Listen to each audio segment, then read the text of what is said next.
Salut, je m'appelle Augustin. En 2020 et 2021, j'ai acheté 2 fourgons que j'ai entièrement aménagés pour partir tout équipé sur les routes d'Europe. Après avoir voyagé pendant un an et avoir parcouru plus de 40 000 km pour faire de la photo, de la montagne et du parapente, j'ai laissé le mode de vie en van pour passer au mode de vie en sac à dos. Alors cette semaine, la vie en sac à dos continue. Si jamais tu n'as pas vu la vidéo de la semaine dernière, je t'invite à aller la voir. Je te parlais notamment du peuple quechua et j'allais rencontrer Yanak. Une rencontre vraiment très enrichissante. Cette semaine, on commence la vidéo toujours au cœur des Andes péruviennes dans la petite ville de Huaraz. Je t'emmène faire une petite randonnée qui, à mon avis, devrait te plaire.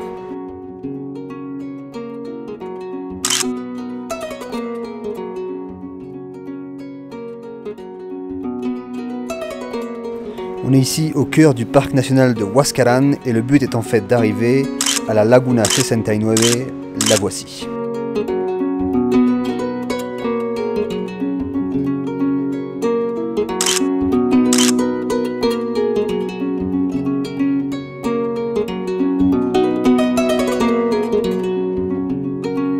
La Laguna 69 est perchée à plus de 4000 mètres. Après 8 km de randonnée, la nature nous dévoile enfin cette eau cristalline qui découle du glacier perché à 6500 mètres. Le lendemain, de retour à Huaraz, j'ai vécu une journée plutôt spéciale et plutôt vraiment géniale. En fait, c'était absolument pas prévu, mais je me suis déplacé dans une communauté quechua. Ce qui est marrant, c'est que c'était le jour de mon anniversaire et c'est plutôt un bon souvenir. La dame que tu vois ici au milieu de l'écran, c'est Cristina. Cristina, c'est une amie d'Yana qui m'a gentiment proposé de venir passer la journée avec eux dans une école perdue au fin fond des Andes à 1 heure de Huaraz. Je me suis rendu dans la communauté Canchan. C'est une communauté qui est, comme je te le disais, vraiment isolée du reste donc des villages qui sont aux alentours. Et je me suis rendu dans une école où les élèves viennent généralement à pied, faute de moyens de transport mis en place par l'État, et les parents se déplacent généralement avec eux. Là, je suis dans une école donc, qui a été mise en place par l'État péruvien. Donc l'État débloque des fonds pour que les enfants puissent aller à l'école. Malheureusement, la plupart d'entre eux viennent donc en marchant. Il n'y a pas de service donc, de transport. Et donc parfois c'est assez compliqué. Ven, ven, ven. ¿Cómo te llamas? ¿Cómo te llamas? Cristian. Cristian. Allá están mojando, Allá están mojando. Sí, están trabajando, pero ustedes están de recreo ya, ¿no? Sí. Sí, mejor, ¿eh? Mucho mejor, Acá vamos con él. Ce jour-là, la moitié des élèves étaient venus avec leurs parents et je vais notamment te présenter Nicolas. ¿Cómo se llama? Nicolás Factor Maguiña. Ok. Lejos es. Y traigo lunes, miércoles, viernes. Ok. ¿A pie, supongo? Sí, ¿Caminando? a claro. pie, caminando. ¿Cuántos kilómetros son más o menos? Puede ser unos 5 kilómetros y algo más. Tiene Eso- que venir aquí y pasar el día aquí para que sus niños puedan ir a la escuela. Así es. Le seul moyen donc pour que les petits-enfants de Nicolas puissent aller à l'école, c'est que lui-même fasse le déplacement et son cas n'est pas vraiment isolé. Vas, mira, dice. A mí mírame. Tú también vienes aquí, te pasas el día aquí, ¿no? Sí, Para que él pueda venir a la escuela. sí, Sí. aquí. ¿Vienen caminando? Sí, caminando. ¿Cuánto tiempo más o menos? Casi media hora. Sí, lejos vienen, Algunos otros de lejos. arriba, altura. ¿Y antes, cuando esta escuela no estaba aquí? ¿No había escuela? Sí, antes había con madera. Ah, con madera. adobe. Vale.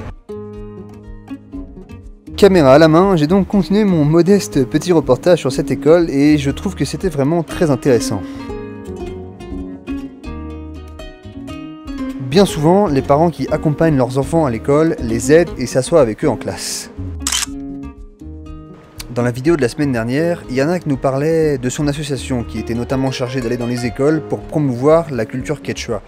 Et bien c'est en fait exactement ce que fait Cristina qui fait également partie de l'association. Elle se rend dans les écoles et essaye de donner des cours en quechua pour que la langue ne disparaisse pas. Cristina n'est donc pas professeure de l'État, mais bien bénévole pour l'association Ali Wilaki. Sí, acá los profesores del Estado, algunos les piden a los niños que hablen el castellano, pero en nuestro caso no, ¿no? ¿Por qué impedir que los niños hablen el quechua? Que hablen el castellano, los profesores piden eso. Sí, que es parte de ello. Algunas personas incluso docentes se avergüenzan en hablar, ¿no? Por ejemplo, en mi caso, yo no soy de Huaraz, yo soy de la costa de Perú, de Lima, ¿no? Ok. Pero o sea, me interesó aprender el quechua porque tenía que relacionarme con los niños quechua Qué bueno. hablantes. Entonces tú eres un ejemplo de una persona de Lima que viene aquí a aprender quechua, que supongo que no será muy frecuente. O sea, de poder relacionarme con los niños. Claro. Y poder enseñar mejor, ¿no? Porque No, claro. en su idioma se enseña mejor. Hoy es tu cumple, el 11. Sí. Es el mío también. Te juro que es el mío. ¿Sí? Sí, sí. Te juro que es mi cumple también. Hola. Espera. ¿Cómo se apaga? Ya está grabando. Lo haces muy bien, ¿eh? ¿Cuántos cumpleaños?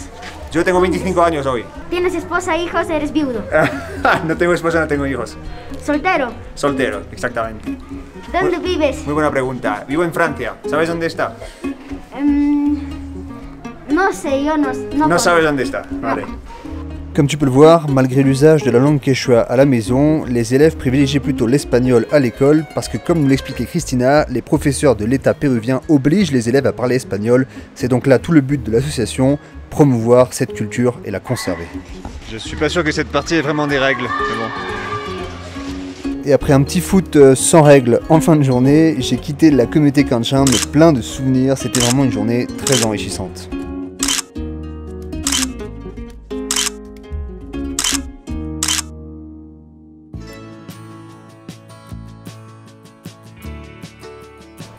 Le lendemain matin, je suis parti en direction d'Arequipa, dans le sud du pays, et après 24 heures de bus, j'y suis enfin arrivé. Ça paraît énorme, 24 heures, mais en fait les bus sont d'assez bonne qualité, on peut carrément faire un lit avec les fauteuils. Bienvenue dans la charmante petite ville d'Arequipa, dans le sud du Pérou. C'est pas si petit que ça, parce que c'est la deuxième plus grande ville du Pérou. L'objectif, comme tu peux le voir ici, c'est de gravir au moins un des deux volcans que tu vois sur l'image. Comme tu peux le voir, le temps est bien dégagé. Ici on n'est pas très haut, on est à 2000 mètres d'altitude.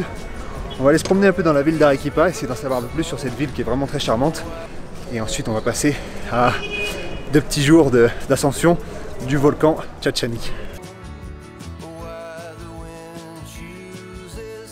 Laisse-moi donc te présenter la charmante petite ville d'Arequipa. 1 200 000 habitants en 2021, du soleil toute l'année. Fondée en 1540, elle est aujourd'hui considérée comme une ville à risque à cause des 2 volcans qui la surplombent, que sont le Misti et le Chachani.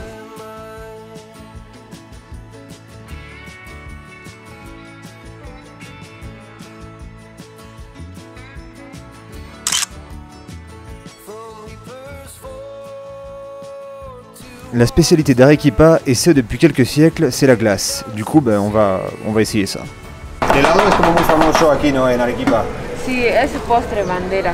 Y solo se hace en Arequipa, aquí en Sí, Perú. solo acá en Arequipa.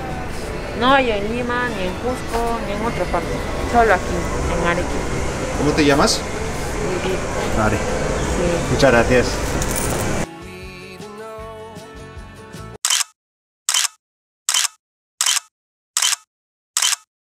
Bon, le lendemain, après cette petite visite d'Arequipa, les choses sérieuses commencèrent enfin. Après quelques heures de briefing et la préparation du matériel, nous étions en direction du volcan Chachani.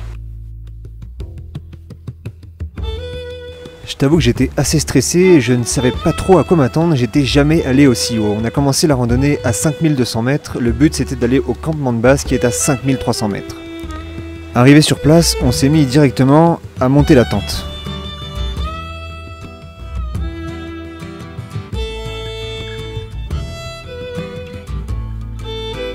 Je viens d'arriver au campement. Le campement est à 5200 mètres. On est 5 en tout, le guide, Ivan, et 4 personnes en plus. Sur les 4, on est 2 à se sentir bien et 2 autres qui se sentent vraiment mal, qui se sentent vraiment... qui sentent l'altitude.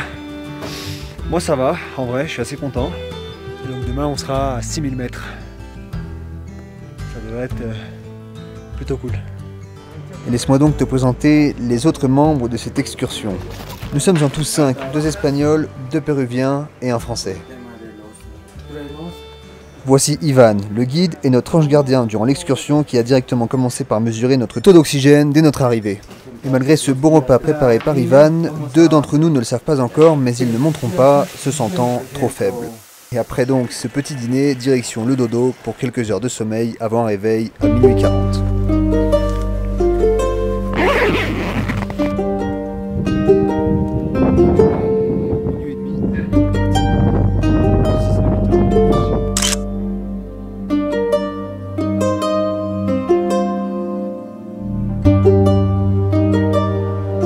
L'essentiel de la randonnée se fait sur crampons.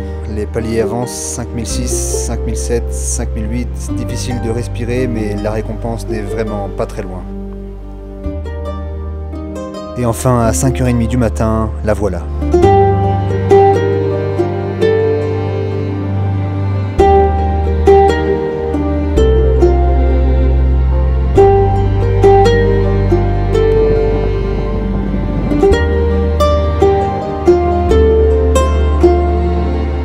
La fatigue est là. À 5900, chaque pas nécessite une respiration, mais le paysage est époustouflant.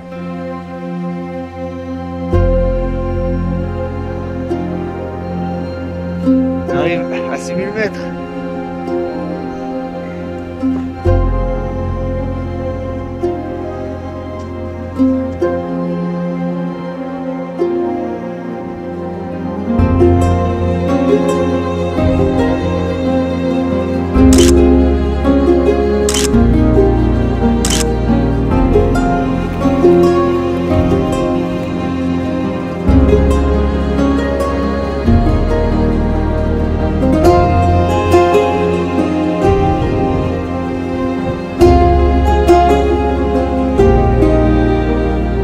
Le volcan Tchatcheni culmine très exactement à 6057 mètres.